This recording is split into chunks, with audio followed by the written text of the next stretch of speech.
আমাদের একটাই অপরাধ যে আমরা ইসলামকে বাংলার জমিনে বিজয়ী শক্তি হিসেবে দেখতে চাই।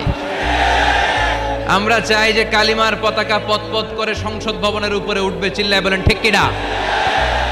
আমরা চাই কোরআন দিয়ে বাংলার জমিনের সবগুলো বিচার বাস্তবায়ন হবে, কোন ঠিক কিনা? আল্লাহ বললেন আস-সারিকু ওয়াস-সারিকাতু ফাকতাউ আইদিয়াহুমা জাযাআম বিমা কাসাবা নাকালাম মিনাল্লাহ ওয়াল্লাহু আজিজুন হাকীম।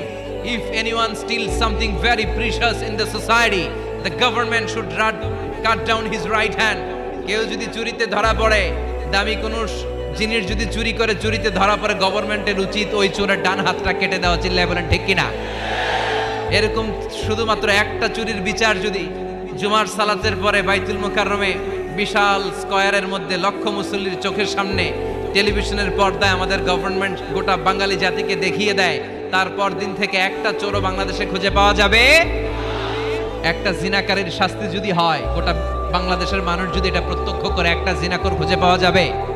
আমরা সেরকম বাংলাদেশ দেখতে চাই। আমরা ওই বাংলাদেশের প্রত্যাশায়, চিল্লায় বলেন ঠিক কিনা? এজন্য প্রশাসনের ভাই যারা আছেন, আপনাদের অনেক দায়িত্ব। মেম্বার অফ দ্য পার্লামেন্ট যারা, আপনাদের অনেক দায়িত্ব। 17 কোটি মানুষের প্রধানমন্ত্রী, মাননীয় প্রধানমন্ত্রীর কাঁধে অনেক দায়িত্ব, চিল্লায় বলেন ঠিক কিনা?